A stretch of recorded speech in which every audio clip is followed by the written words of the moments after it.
Let me just say this up front. Most people are not afraid of losing their job. They're afraid of losing who they think they are without it. Because when your income disappears, so does your sense of control. If you haven't built anything outside that job. So the real question is, are you secure? Are you just employed?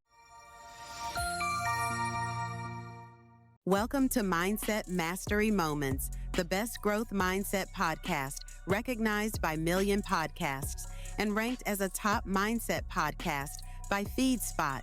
We're proud to be in the top 1% on Listen Notes. Join Dr. Alisa Whyte as we explore powerful insights and strategies to elevate your mindset. Let's dive in. Welcome back to Mindset Mastery Moments, where we challenge how you think so you can change how you live. I'm your host, of course, Alisa, the number one mindset disruptor. And today we're having a conversation that not a lot of people want to have and find themselves avoiding. Yes, we're going to be talking about money, identity, and the truth about security. Because let's be honest, a lot of high achieving professionals like you and I look successful on paper, but we feel financially boxed in our real lives. Today's guest is a trailblazer. Her name is LaKiesha Tomlin, a Yale MBA, former aerospace engineer, senior leader. But what makes her story different is this. She didn't wait for disruption to start building options using simple trading strategies. She turned 20,000 into nearly 100,000 twice. She founded sabbaticals across Europe and the USA. And when she got laid off, she didn't panic. She pivoted. LaKiesha, welcome to Mindset Mastery Moments. I am excited to have this conversation. It's been a long time coming, but here we are. In your own words, sis, tell us who you are, what you do, and why you do it. Yes, thanks so much. It has been a long time coming for sure. So I'm LaKiesha Tomlin, and I basically have been working as a senior leader for many years in the aerospace industry and in the tech industry. And throughout building this career, on the side, I learned how the financial markets work, and I've been able to have it work for me. So I'm excited to get into that. Yeah, you're phenomenal. Congratulations. I just love when I meet women, especially, y'all can hate on me if you want to, but a Black woman who is in tech and engineering, aerospace dynamics. Girl, come on. We don't dig a little bit later, so you share a little bit about your journey and how you got there. But let's get straight here. You got laid off. So walk me into that moment. What did you expect to feel?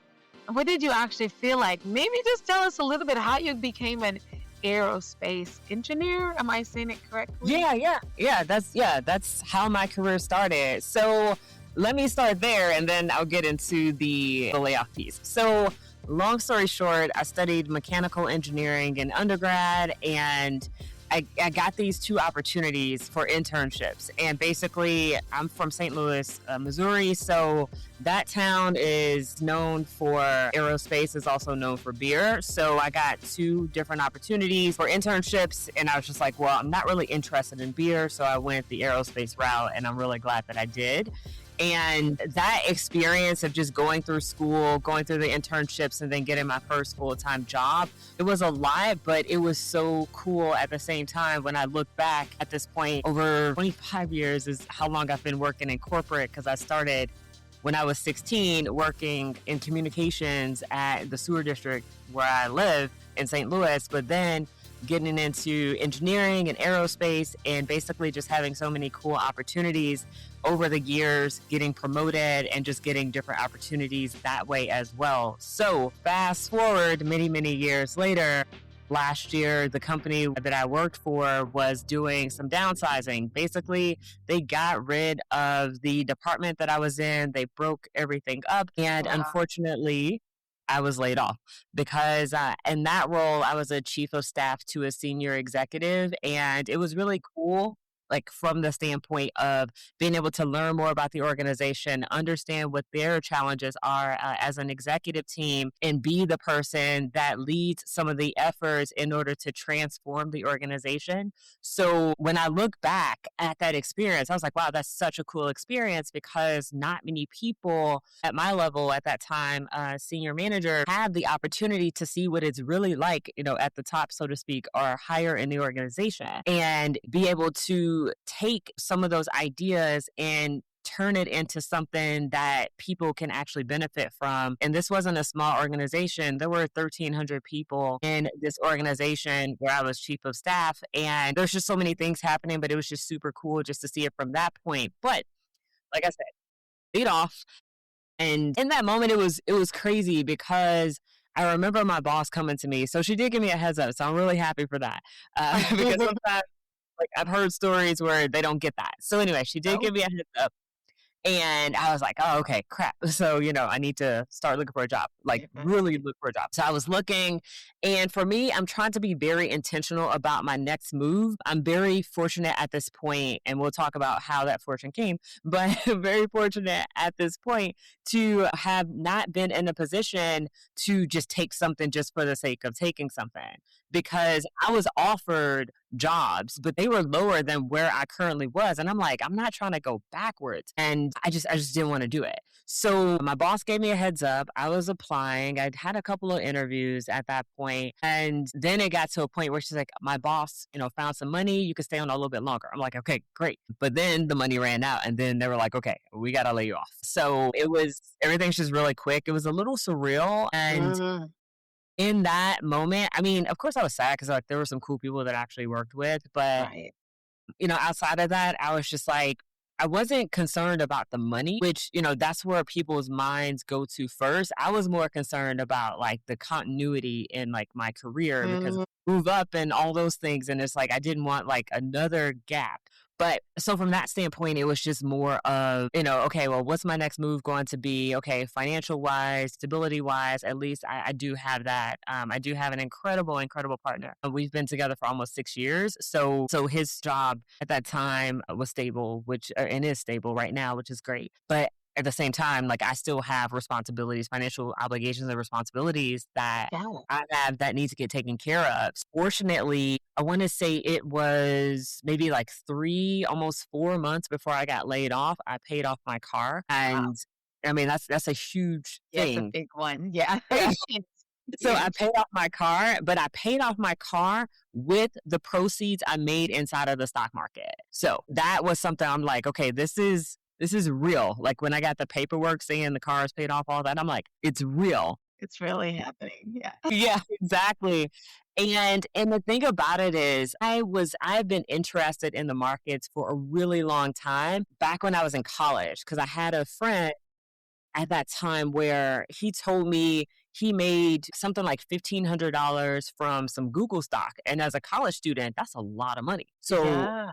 I was just like trying to figure out like how he did it and all that. But then it was like I had a lot of interest, and then it just tapered off because at that time, or shortly after that, there was 2008 and all these other things, and it was just nothing but gloom and doom. And at that point, I was really scared to invest anything because at that time, I had the thought that I'm going to put some money in, it's just going to disappear. But I know that is not how that works. That's what I thought it was. That is not how it works. And I mean, there's a whole bunch of other things that go into it. And Yeah. obviously, none of this is financial advice. It's just me sharing my experience. But Right. it's not how that worked. Fast forward some years, I started working full time, got my first full time job, and I got interested in it again because I was at the point where I knew how much I had to pay for my student loans, car, insurance, rent, like all those adulting things Right. that we have to think about. Right. And I was just like, I have like, a little bit of money that I've been saving. Like I want to Yeah. grow it. So I just started studying like website, Investopedia.com, just understanding the terminology because, when you're jumping into anything, the markets, real estate, marketing, whatever it is, like, the terminology that's used in that particular industry, seems like it's hard, but it's really not, Not once right. you start to dig into it. So understanding that, and then over time, I started with $1,000 because it's all I could afford at that time, and started with 1,000. And then, over time, it just grew, and I just grew my understanding of the market over more time. So I want to say maybe I made my first investment in 2010 through my retirement account at work. And then in 2011, I made my first investment on my own with that $1,000.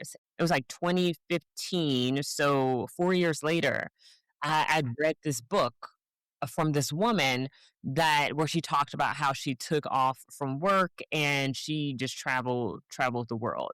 And I was like, Yes. I want to do that. But then I started doing the math. I'm like, this sounds like a lot of money, but because I was like, if I wanted to do it for a year, like how much How is much that do for I real? need to yeah. Yeah. Yeah. So I was just like, that's a lot of money. But then I started thinking, well, then I looked at my investing account. I was like, okay, I started this account with $1,000 and I didn't really put hardly anything else into it. But I looked at it, it was something maybe like three to 4K or something like that, maybe 5K over that period of time. I was like, maybe I could do it with the markets. So Right? at that point, I was like, okay, well, maybe it's not too scary. So then I got to a point where I started just every 2 weeks automatically having my broker take a few $100s or something like that out of my paycheck and just letting it stack up. And then when I saw good opportunity in some company that I've been following, then I just invest the money and I just kept doing that. So that was like 2015. And then fast forward to, I want to say like 2018. So this takes time doing it It's this way. It's not to a quick mature. thing. Yeah. Yeah. Yeah, it's not a quick thing always, but um, fast forward, I looked at my bank account and I remembered that number at that time when I calculated it in 2015. I was like, I needed $60,000 roughly at that time. Like now it would be a Yes. lot, but Right. Right. $60,000. And I had that in my account. Actually, I had more than that in my account. And I was like, I can take time off. So I did. Right. Right. That's what I'm talking about. Living now. That's been the theme of the conversation between me and my inner circle because high achievers, we just love to go and we like put off our dreams. When I do this, when I get here, I'm going to blah, blah, blah. And you're literally putting off not just people say the fun stuff, you're literally putting off living because you're Hmm. in the grind. And the grind always has more grind to it. And I say unestimated, undefeated grind, right? Because I think we as humans think we're going to defeat the grind and we're going to conquer it. But we get up to 10 individuals, so 10 million, 20 million. How much is ever enough for you to Right. say, I'm going to live my life at 100%? What does that look like, right? And for you at that moment, like for me at this moment in my life, it is travel. It is experiencing different parts of the world and also doing some of the work I get to do Hmm. but doing it in person and not doing all the virtual stuff. Like I'm telling everyone, I'm like, no, not available, not available. Y'all gonna have to get me down there. Nope. And so I'm stacking those opportunities for when I can, because I know a lot, like I'm not gonna make money the issue, but Hmm. it's even now I'm like, okay, just go, take Yeah. off and go for a couple weeks. And it's for me, that's where it's starting to go because I get invited all over the globe. And I'm like, how many people wish they had this opportunity? And I'm like, yeah, it would be those same people who have the money but don't have the connections. But it's all excuses. I'm so glad that the thing you did is what I tell people all the time. Figure out what you want to do and start finding what it costs to get there, who you need to be connected with to get there. Do all the planning. That's what it starts. And then now you'll find ways which you had your investment piece and you're like, oh, I'm just going to up the ante. Yes, it's taking time. It always does. But eventually, because you had a plan in place, you were on your way to that goal of living and taking a year off or whatever it looked like. Who knows, right? Yeah. So tell us, because what you're saying again is so powerful because most people in the same situation with the layoff, they go straight into panic mode.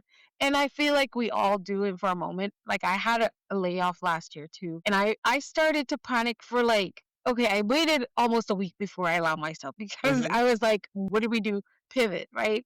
but then panic hit. But it didn't last long for me because of the work I've been putting in behind the scenes. What was so different for you? You had your moment. How was your mindset? And how did you pivot in that moment or through that period? Or did you have that high and low? Kind of share with us because there's a lot of people listening right now, especially, I love to say, preferably Afro American women. We have been laid off in the last year and a half at the highest percentage like never before. And I don't have those numbers today, but that's been statistically proven on all the different major reports. What was that moment for you and what was your mindset? How did you pivot? Like, what did you do? Did it go high, low, come back? What did that look like? Yeah, so pretty much for me, initially it was like, okay, crap, I need to like figure out my next move. And then once the layoff actually came and I was at home and it was like nothing to do, it's like, wow, this is weird, not having anything to do. And for me, it was like, okay, well, what do I want to do next? And basically, that for me was more of like trying to figure out the next step. It's like, do I want to jump right into something? Do I want to take time and just kind of like reflect and think and maybe try some other things? So I kind of went the second route where I was like, okay, like I'm going to like casually apply to jobs, but it wasn't at the top of my list at that point. I was just like, Because let you me had some this. savings. Yeah. Exactly. Yeah. Because I had built up this money. So actually, the year that I got laid off, which was last year, I was at this point more skills in the markets, understanding the markets a lot better. And I took, I want to say at that time, roughly about 40K, and I turned that into 106K by the end of the year. 2025. Yeah. Exactly. So nice cushion. It was like great, like checking my account, and then like a couple months back to back, it was like 10K, 10K, 10K. I'm like, amazing. And then some, it was like on average 10K, but it was like sometimes more, sometimes less because it's never like a straight number. But like so, I'm looking at this in my account. I'm like, just my investing account, like not any savings or anything else. Because right before I got laid off, this is the other thing I did is I literally, so I'm an engineer, like spreadsheets, so in my spreadsheet. I put together like all the money that I could like possibly think of and like all the like bills I could possibly think of. And then I looked at it and I was like, this is actually, I realized I had the same between all the accounts, it was almost my annual salary, just kind of like stacked up. I'm like, Okay. so that also gave me more confidence to just be like, okay, well, maybe not look for something like right now, just like take the time and, do other stuff. Exactly. So I was. So at that time, I was doing YouTube a lot where I was sharing the things that I knew about the markets with YouTube. I'd grown that audience over years to over 17,000 subscribers. And Yeah. it was just like doing that. And I had some people who were learning from me, learning the markets from me, just my perspective. So I had like a little bit of income. Like it's like people think like, oh, if you have like courses and coaching, you make a boatload of money. And that's not always true. And actually, I've actually stepped back from doing YouTube because when I looked at the numbers, I actually made more money in the markets when I wasn't doing YouTube. So You were more focused, right? yes. Yeah. Yes. So I step back and I have messages all the time. People are like, hey, where are you? Like, what We about need to this? stop that. Right, exactly. So I'm just like, it's more profitable at this point for me to just focus on my own trading and, Mm-hmm. and not do YouTube and stuff like that. So, but anyway, took some time off. Like I said, at that time, I was doing YouTube and some other things. And then I realized, okay, I wanted to get back into learning French. So I started, like, I got my books behind me, just kind of doing some like classes. I did like an online boot camp, which was pretty cool. And actually, just a couple weeks ago, I came back from France. I spent a month in France. Wow. And I did this program. It was an intensive. It was 4-week program in the south of France. So like right outside of Nice. And it was so cool. I could see the Mediterranean Sea every single day. Ah, It what I'm was like, talking about. it Yes. was so cool. It was such a cool experience. And this program made you speak French. So every single day. So Yes. now I You're can living say it. French, which is and so just like all these like different things that like I wanted to do but didn't quite, I don't like to say have the time, I just didn't prioritize it Right. when working full time because I feel like it's popular for us to say like, oh, I don't have time for this, and that. But it's like we prioritize watching TV. We What's prioritize watching important Netflix. to us. and all these other things. Exactly what's important to us. So I prioritized understanding the markets better. I prioritized learning French, and now that I feel like I've accomplished some of those things to a degree, because obviously there's always something to learn and Definitely higher to go. Yeah. always something to learn in the market. I'm like, okay, now I'm prioritizing finding a different role, because I actually did like the work that I was doing inside of technology and engineering and being a leader in those areas. So now I'm prioritizing building my network, prioritizing applying for jobs. So yeah, but anyway, but during this time though, I've done some really cool things. I've been to 3 countries at this point. French speaking, well, I went to Italy when I was in the south of France because it's right there. I obviously stayed in France, Nice and Paris mostly. And then I went to Montreal and Canada. I went to the Canadian Open. So it's like Wow. done like things. So now it's like, okay, Right. cool. Now let's get back to the money.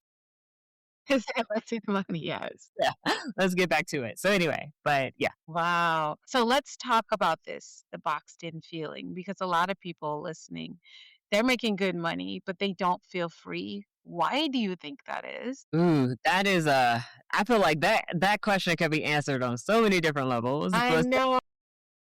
I will talk about myself because I have been in situations where I've had the title and like all these different things, but I wasn't like fulfilled. And Yes. speaking for myself, and I didn't realize this until later, but what was missing for me was I had my identity wrapped up in the title and the prestige and like all these other things. Mhm. Instead of thinking of what is it that I like, how do I see myself like outside of my job title? Like, who am Yes. I outside of this? And it took some time to really figure out what that was. But basically, for me, it's like I had to, and I remember in those times, like having to find things outside of work to do or find things outside of work to be interested in order for me to kind of feel like I had like a level of freedom because it wasn't because for me it wasn't like I didn't feel like the job trapped me or anything like that. I think it was more of like a mental state and Mhm. I had to work through some things personally.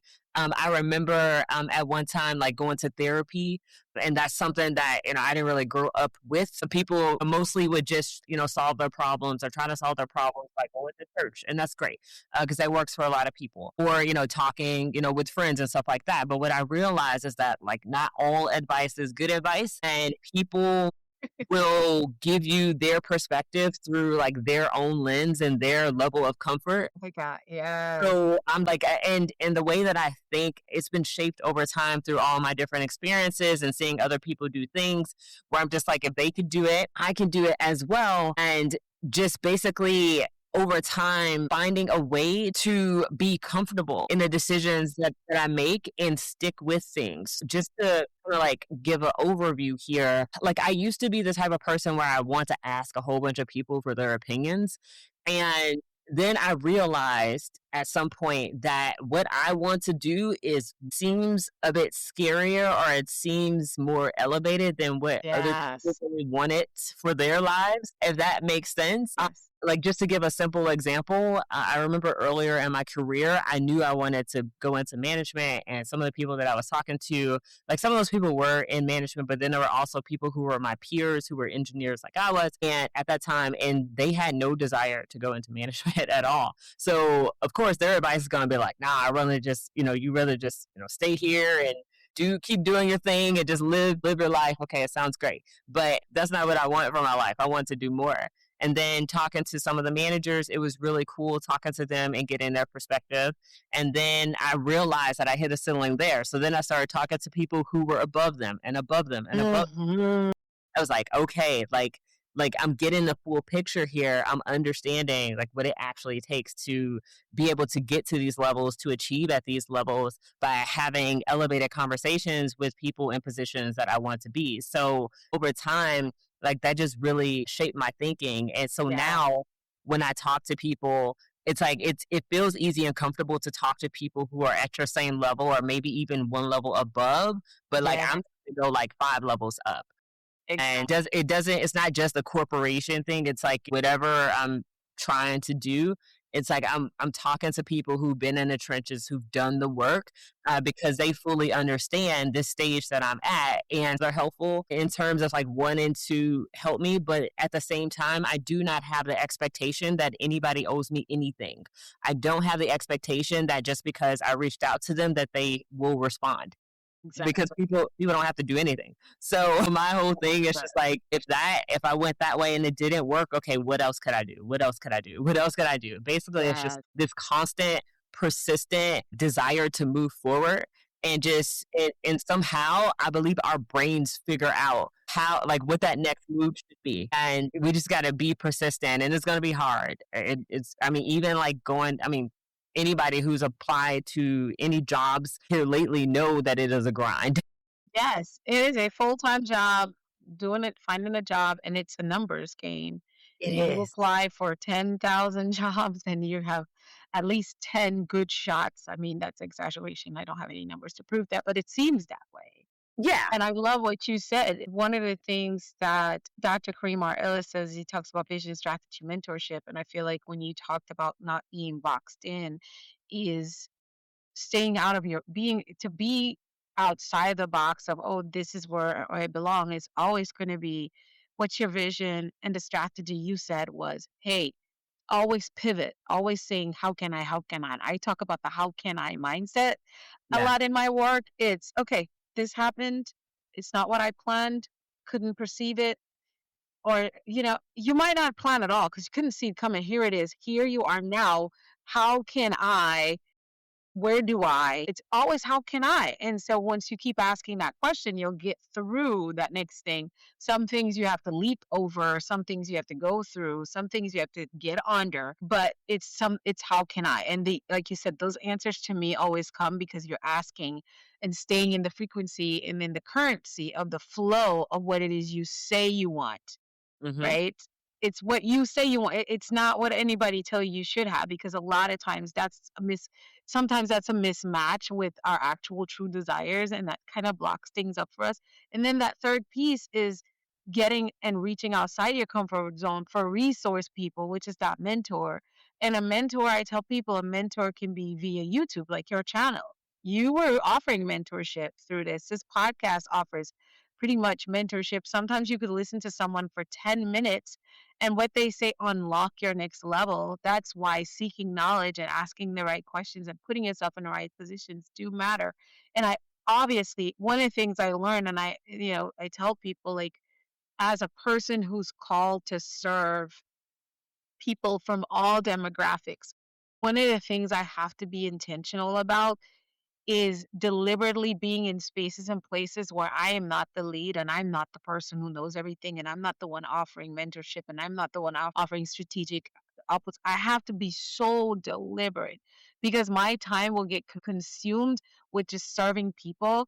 And then I end up on this not just empty, but outside the frequency that creates the life that I shine. So I have to, like you said, be putting myself with people who are way above me, in my opinion, out of my league.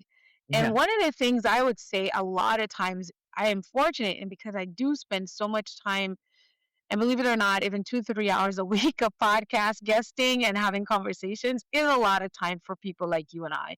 So when I'm on this podcast, I am here as a student. I am here rubbing shoulders with a lot of you all who have done and been places and learned and shifted your limitations in ways and thoughts I have not, right? And so Yeah. that helps so that's a deliver, like, okay, when I get a guest pitch, I'm like, okay, I don't want to talk about this stuff because that's I'm spending time with you. I want to learn. I want to be challenged. And sometimes it's stuff that I really love talking about, and that person is a whole nother level. So, like, because I'm in the currency of desire, and to me, it's just going into classes and trainings that I need, that I didn't know I need, but I'm like, oh, that sounds like a good thing. I might be in a space where I'm not comfortable. Engineering, a Yeah. girl like me needs to know something about engineering because I work with this podcasting. Got to go to tech seminars, understanding what they're doing with podcasts, even though, like, I want to just pay people to do it and not have to do it. But that knowledge helps me rub shoulders with people that seeking that knowledge that will teach me something else that I need to grow. So it's so big what you said. And I hope people are catching what you're putting down. But let's talk about the freedom numbers, because I Yeah. love that, because it's a shift. This just takes the whole conversation out of level. Break down when you say freedom numbers, because you did say I had two options: jump right in back into finding a job in maybe the panic of I have to keep getting money, but I sat there and realized I've been building up this pot, and I've been intentional with my money and strategic about my expenses and strategic about paying off debt. Tell us what freedom numbers are, and what did the second option look like for you, and what you're doing now. We'll be back after a quick break. And now an exciting growth opportunity for you. Hey, Mindset Mastery Moments family. I'm Dr. Kareem Ellis. And if you've been listening to Dr. Lisa, chances are you already know you have a message, a purpose, or an expertise that can make a real difference. The question is, are you positioning yourself and that message in a way that creates impact and greater income? You see, that's exactly what I'm going to be teaching in my free live masterclass titled Why Talented Speakers Stay Broke. I'm going to show you the biggest mistakes talented speakers, coaches, entrepreneurs, and leaders make, and more importantly, how you can avoid it. I'd love for you to join me. Simply visit the gpsspeakersacademy.com/free class to reserve your free seat. And if you're listening to this on your favorite podcast platform, don't worry one bit. The registration link is waiting for you in the episode description. Thank you, Dr. Alisa Whyte, for allowing me to serve your amazing community. And to all the rest of my peeps out there, I can't wait to see you in class.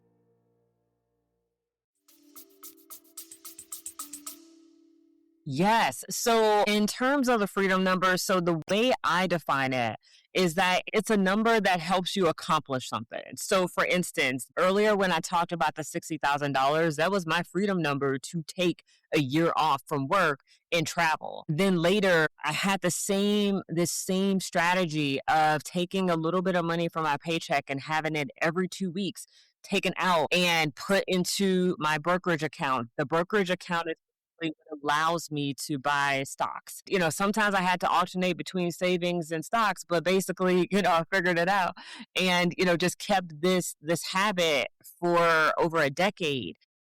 And when you get to that point where you have this, amount of money, a small amount of money taken out every 2 weeks, you don't really think about it too much. And then that in itself, whether it's going to savings or something else, like that can contribute to your freedom number as well. So basically the concept of a freedom number is to have a certain amount of money to do something that you really, really want to do. And like I said, the first for me was to take off for a year.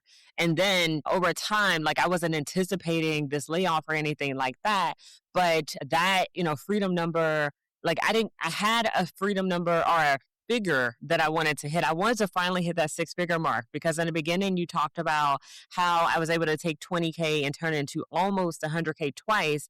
And that was really cool. But I was like, I really want to crack that 100K. So last year I actually did that, which is great. And now I have like other goals. It's like, okay, how can we double that? Now, do I expect this year? I mean, I don't know, because one thing that really helps in terms of building this freedom number or building this pot of money, whatever you're going to use it for, is to have income. So there's a lot of people romanticizing quitting their job and starting a company or working or like growing their company full time. That fantasy is just a fantasy. Like you need to have income, like coming in. No matter if it's a job, from that business, from investments, wherever it is, like you need income, like bottom line, like no magically find you. You're not going to magically start making 10K, 20K, whatever. Exactly. They make it sound that way online, but oh my gosh, like it's so annoying to me. yeah, I have a big post on my social media that says stop buying into the hype. And I broke it down. I broke it down. And people are like, it's hard work and it's consistency and it's being able to pivot. Like stop that. And if you're looking for someone to give you advice, a mentorship on that, the only cheat code you have is a mentor. Yes. Everything else is your clarity and your consistency and absolute patience. Absolute patience. All of those things, no matter if it's growing a company, building a career. For your freedom number, like it all takes time, it all takes patience, and it's that like boring work. So it's the boring work It's the boring work to bring the results, moves the needle. Yes. Gosh, so boring. Like I was doing some boring work this morning, like reaching out to people and networking on LinkedIn. It is super boring. So I try to make Yes. thing by just putting on music and just putting a timer, 5 minutes, bam, bam, bam, and then just have like little chunks throughout the day. That helps me. But anyway, back to this freedom number. It's just having this money just to do something with, whatever that is.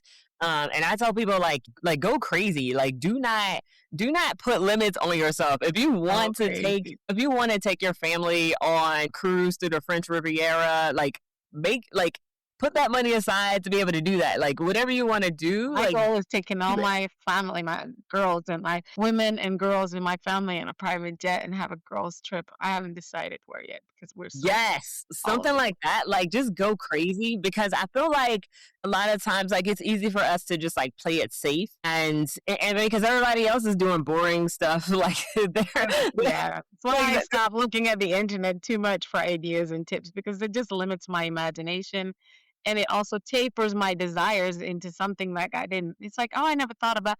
Yeah, that's a good idea, but is that the one you want? So dream, and then you. To me, when you dream without limitations, then you start to see all the things that are actually possible. Now you're looking, even if you're looking and seeing stuff on the internet, it now aligns with what you set for yourself versus you looking at the internet and then start setting for yourself. You know what I'm saying? yeah.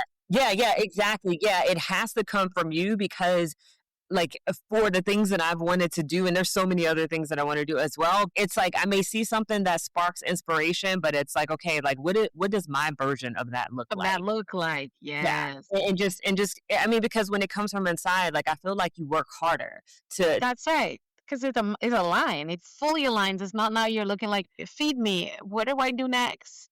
yeah. So LaKeisha's doing this. Oh, I see she just went to the Bahamas. Oh, maybe the Bahamas is beautiful. Oh, maybe I should go to Bahamas. And then she just went to Jamaica, and you were like, "Oh, I went to Bahamas." And how did she have such a great time? Because you're only just watching what LaKeisha does. Because you're loving the energy that's coming. And I tell people the same thing I'm talking about. The hype is stop looking at what your distance. Sometimes we like you might look at LaKeisha from a distance and think, "I love what she's doing. I'm following her. I'm listening to her on YouTube." But I want you to think about this. Don't just look at her outputs and her outcomes. This is hmm why I talk about mindset mastery because what I dig into, I keep asking you, what were you thinking and feeling? How did you pivot? Because now I'm listening to strategy versus the outcomes. I heard your outcome. I know you did that.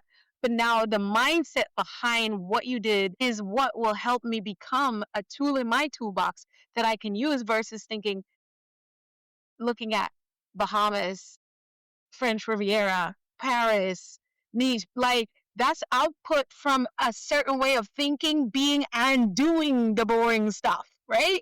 Yes, exactly. And to that point, the boring work, I actually started studying French consistently because last year I turned 40. I was like, either you're going to learn this thing or not. So, because I had been messing around with French for like, I hate to admit it, but the past 16 years, I've been wanting to learn French. Yeah, it's been And like, longer I for would me. start, stop, please stop. I'm proud of you. It's been longer for me since I was in high school. I started learning French, and I love it more than I actually love it more than English. Oh, that's amazing. Yeah. So it's like I started doing the boring work. I have my books behind me. I bought like some online courses and stuff, and those things helped. Like I talked about earlier, I did a online boot camp, and that helped.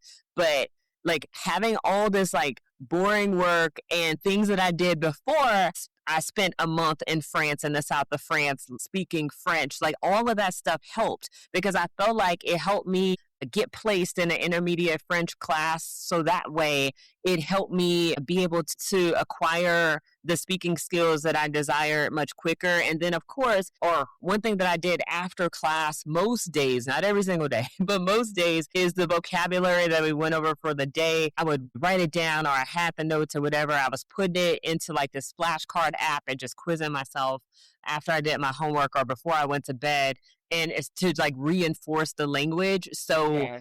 yeah, so it's a lot of work, but now it's like, okay, like now sometimes I think in French and I remember having dreams in French, which was weird, but Nice. it was super cool The because it's like, desire was strong. You yes, manifested that. Yes. exactly. And I did the work too. Because I Yes. definitely believe in manifestation, but I feel like there's a lot of hype It's around it again, yes. where it's like just It's manifest not a and don't do magical anything thing. else. Just Like sit like here I and used think about it. No, you gotta work. That's how you manifest. yes. It's an action word. Actual work, yes. Because the thing that used to bother me actually growing up in church was people be like, I'm just going to pray about it. I feel like people use that as an excuse to not do anything. When Same thing with clearly, manifestation. in, Same scenario. it's like clearly in the Bible, there's a quote that says, faith without works Without is dead. works is dead for Like, a reason. That means it's like, come on, like whatever you you believe have for, you to gotta be doing for. It's a parallel. They go together. Actually, it's a rope. It's interwoven. It's not even a parallel. It's interwoven. They yeah. don't go without each other. So Exactly. So good. it's like you have to do that work. You have to take some sort of action, no matter how small.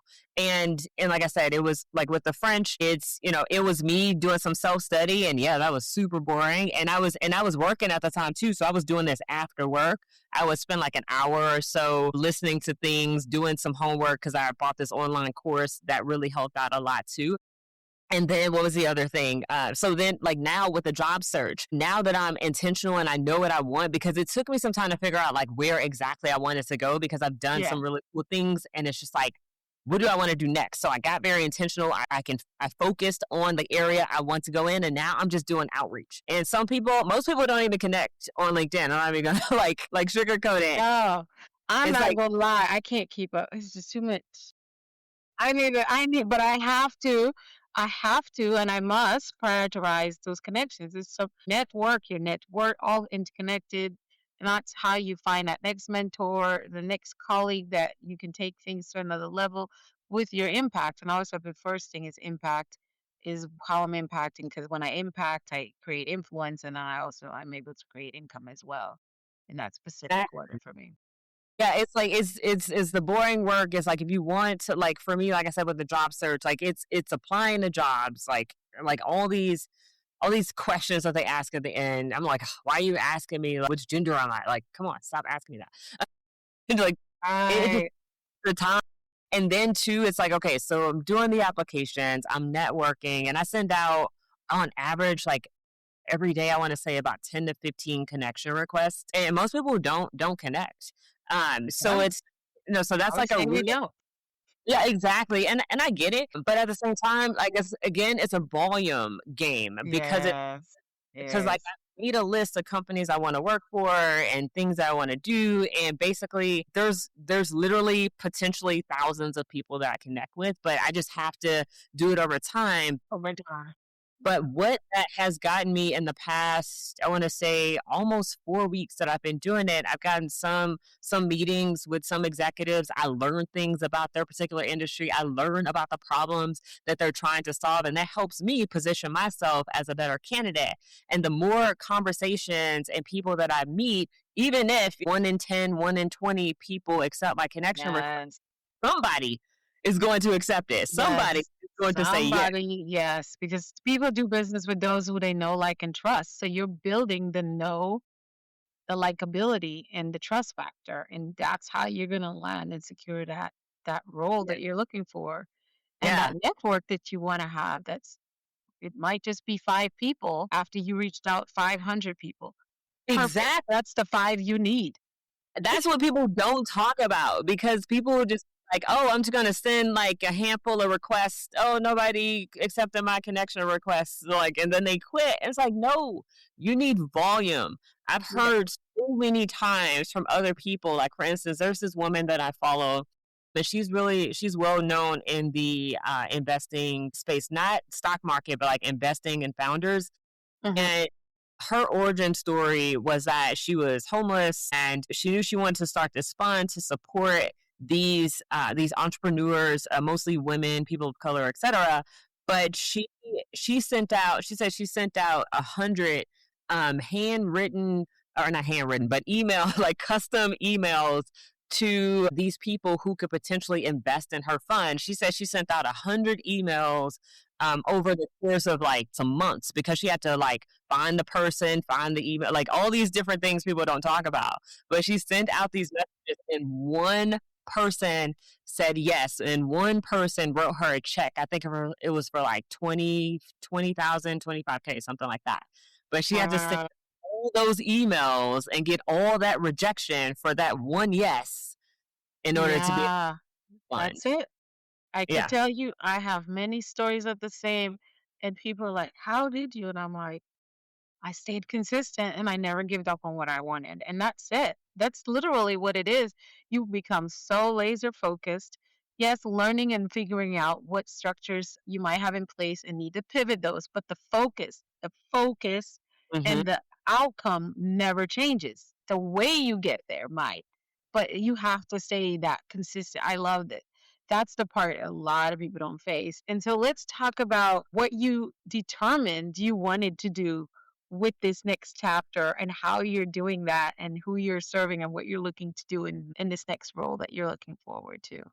Yes, absolutely. So, what I'm looking to do next is I do want to lead at the executive level because at this point I've been doing the work but haven't had the title. So, I know a lot of Yes. us The identify with title that. and the paycheck. Let's come on now. The title Right, and the paycheck. right, exactly. With the paycheck, exactly. I know a lot of us can identify with that. We've been working Yes. been doing the work for years, and not getting the paycheck that matches the effort. So Hmm. I definitely want those two things to be in agreement in the next opportunity that I get, or opportunities. I want multiples opportunities that I get.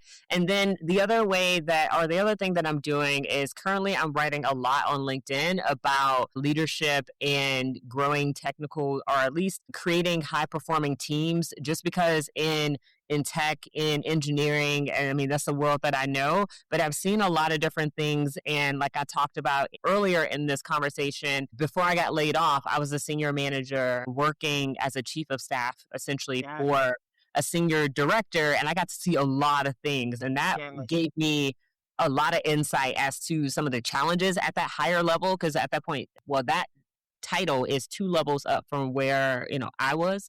So I got to see a lot of stuff. Definitely a unique opportunity that I'm glad that I had, and looking to talk more about that, helping people develop their leadership skills, like how to get that promotion. It's not like career advice, it's more of like personal leadership and technical team leadership, and being able to delegate better, because a lot of times I've seen people who were the top engineer or a top engineer get promoted to manager, and they're still doing the tech, Mm-hmm. not letting the team take care of the problems. And then for a while they're stressed and they don't know what to do because the team is just letting them do the work. uh, it's like you're like, yeah. So anyway, so just different challenges in that way. Been talking a lot on LinkedIn about those things, and it's been getting some really great traction. Just Yeah. because I like to talk about like my personal experiences, because I feel like a lot of stuff on LinkedIn just talks generally about things, and you can tell Yes. like situations they just saw something in the book and be like, oh, let me make a post Let about me that. what's about that. Yeah. Yeah. Right, but it's like you can tell sometimes like people haven't necessarily been in the trenches, but yeah, it's working for them, good for them. But Good for them. But exactly, people yeah, connect, and you're really creating impact. yes, When yeah, you are authentic and vulnerable, that's the only way it really works. And I say that not based on numbers, but based on the level of impact and transformation you're able to create for another individual, even sometimes if it's that one. And I believe those are, I call them the jewels that you're sort of building up for yourself, and not some wishy-washy next life thing that we don't know about. It's here and now. It's like all the things that goes around and comes back around, and you're doing good for humanity. So you're using the LinkedIn newsletters, or the newsletters or articles. Is that what so, you're? so sometimes I will write an article if it's a little too long for a post, but these days it's more so posts Yeah, that, me too. yeah. Because a lot of people they're like scanning, so Yes, I want to make sure I say what I want to say as clearly and and it, concisely as possible. So yeah, so I've been doing that for the past few months, and it's been really good. I've been meeting some other people who have been in the trenches, like their stories, you can tell that they were in the trenches. So I really like reading those sort of posts on LinkedIn, because those are the types of posts that I create. And then too, being in the trenches, you also fully understand some of the nuances or like the little things that can really move things forward. So anyway, so I really like that, and like I said, just looking for my next opportunity, and I'm still working with people who are interested in the markets, because like I said, the That's what I was YouTube. going to ask you. What's going on Yeah. with the. Yeah, I'm still doing that. I think going, not at this moment, but I'll probably do more like one-on-one. Right now, I do have a couple of small groups, and I like that as well. But then I also notice that there are people who are looking for more accountability, who want to do it faster. So Mhm. in like actually next month, I'll be opening up opportunities for people to work with me one-on-one in that capacity. I could only take like one or two people per month, just because Mhm. a lot of my time invested in this person. So yeah, so I'm doing that as well. I'm still like in the markets. That's where my income like really comes from at this point, from the markets themselves, Yes. because I'm Wow. looking at different things. Nice. Yeah. So let's talk. I want to address something because one of the things I'm a big proponent for, and we talked about freedom, the freedom numbers, Hmm.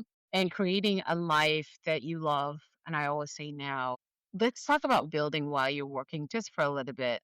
Yeah. Because someone listening right now is thinking, these sound great, but I don't have the time. What does this actually look like for someone to be working full time and you, like you were building while you work with your trading?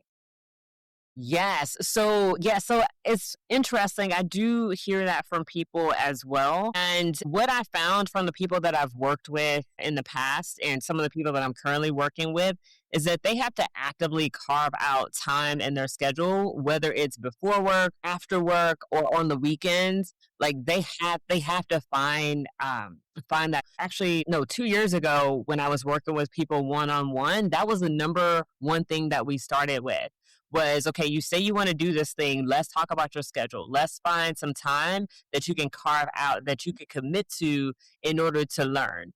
And because Mhm. I'm going to show up on the calls, I'm going to do my part. But outside of that, I want to make sure that you have at least some sort of schedule that you can stick with in order to work this into your life. So I think that finding that block, whether it's 15 minutes, 30 minutes, whatever it is Mhm.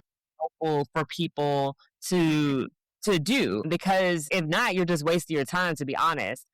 Just like Yeah. with me and my French, like I've been off and on learning, and there was times where I carved out some time, other times I, did not and didn't get the result. Right. The markets is the same way. Learning and doing anything is the same way. You just have to prioritize that. And like I said, for the people, I've worked with people that have carved out that time. Like one lady in particular that I worked with her for 2 months, and she was able to make her investment in, my program within 4 weeks, because she carved out that time in order to do it. Put in the work. Yeah.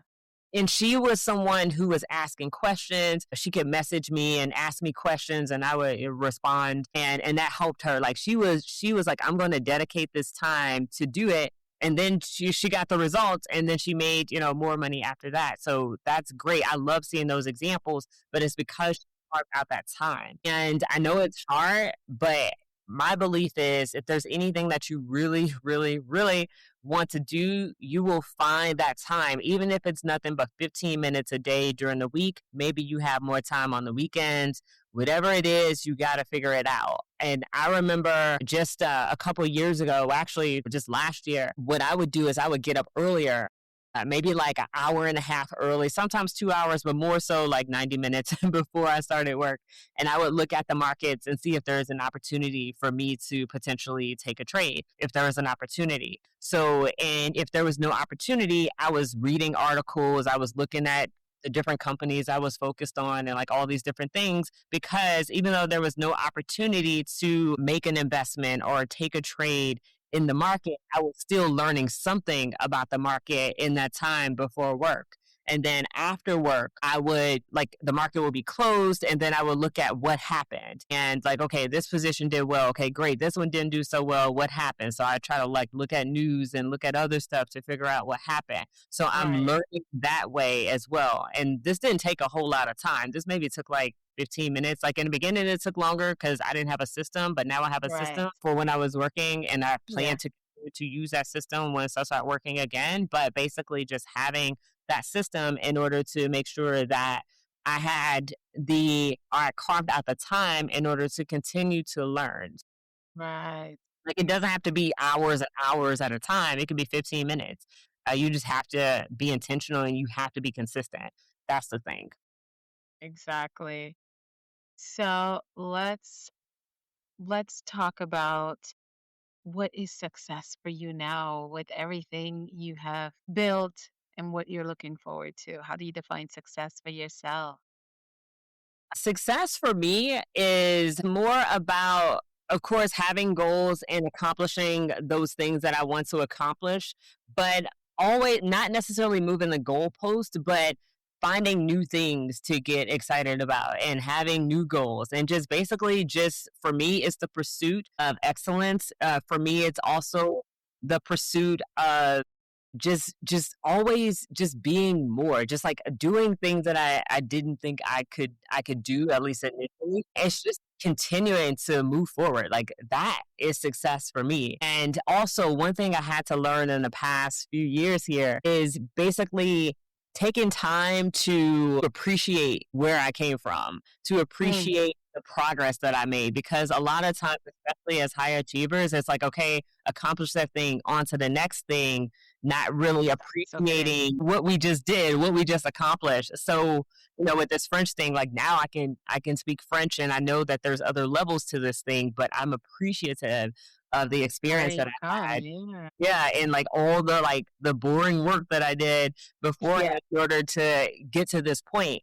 And, I see myself, in the future having more complex conversations in French with native French speakers. I see myself potentially having a place in the south of France that I visit, on vacation, or other things like that. So just continuing to grow and continuing to pursue things while appreciating the progress that I've made so far. Oh, I love it. I love it. So, Lakeisha, let's bring this home. Someone listening right now feels stuck. They feel financially limited, but they don't know where to start. What do they need to hear from you? Yes, yeah, and that's a tough one for sure. So, speaking about the finance piece, when it comes to that, I believe in starting where you are and just making sure that you are just constantly like taking like those small steps. So for instance, I didn't always have hundreds of dollars to put aside every paycheck. I started with something like $50. I can't remember the exact number, but it was around $50. And then over time, once I got promotions and stuff like that, increase the number, increase the number, increase the number. So it took years. So basically, just starting where you are. Everybody starts from somewhere, and it may look different from somebody else, but just start where you are. And another thing that helped me as well was basically getting some sort of education. So in the beginning, I didn't have a mentor or anything like that.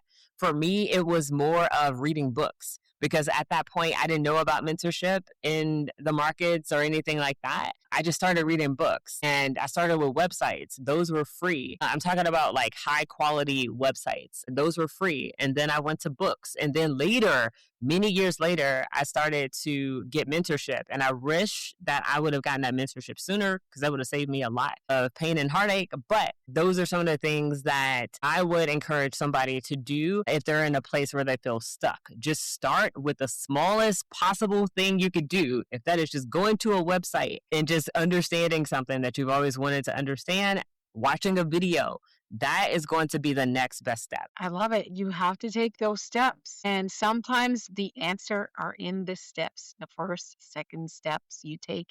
Sometimes you don't have the whole thing right at the beginning, right? You know where you want to go, but how you're going to get there and the road you must travel, that comes as you go. And I think I wrote an article that talked about it's It's in the process of moving that you get clarity. A lot of times we wait for clarity to come when we have the vision, but the movement and where we're going and how we're going to get there, that comes over time, and that's in the movement.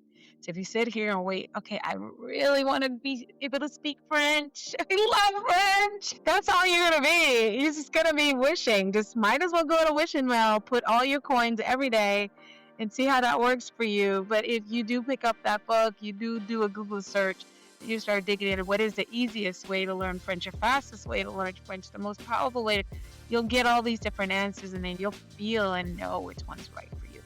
LaKiesha, thank you so much for sharing those powerful insights. So tell us, how do we connect with you and what you've got coming next?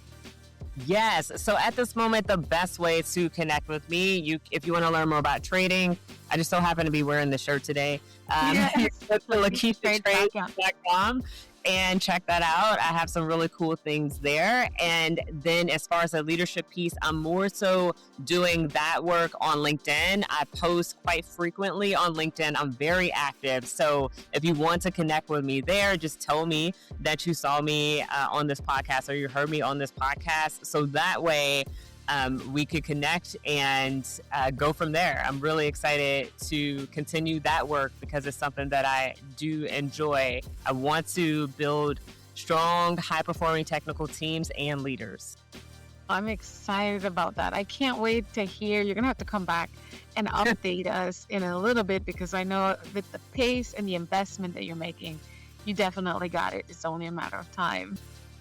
Yes, looking forward to it. This conversation right here, more than it was about money or finances, it's about control. It's about the peace. It's about building a life where you're not making decisions from fear, but from power with strategic moves. LaKiesha, you do have something that's called a 30-day beginner trading kit. Is that something? Yes. Yes, Tell I us do about that, and we're going to have that link in the description. Yes. So basically, it's just a simple way for people to get started. I get messages all the time where people say, I don't know what to do. I'm scared to invest or something like that. And I totally get that because I had those same fears as well. And now I actually have a 7-day kit. So I'll give you the updated link. So it's a 7-day kit where basically people could take a step every single day in order to build that confidence inside of the market. And it's a really cool way for people to get started and feel comfortable and just kind of get over that hump of not knowing anything to at least, okay, I have some terminology and at least I know how this works somewhat now. And then just giving them the opportunity to take the next step from there. Yeah. Baby steps. I love it. Ooh, Yes. I love that. So 7 days, we went from 30 to 7, so we're saving an entire. And that's the thing, when you're so dedicated and into your work, you find ways to make it more simple and less complicated. And it's not necessarily about getting results sooner. It's about overcoming the limitations and the belief systems that hold us back from getting those results. Doing that sooner brings results sooner, right? Let me leave you all with this. If your income controls your peace, you don't have freedom yet. Build the skill, build the discipline, and most importantly, build the trust with yourself. I'm Dr. Alisa here with my guest and co-host, new sister friend, LaKiesha Tomlin, saying, keep mastering your mindset, think, speak, do, become, and we'll see you on the next one. Bye now.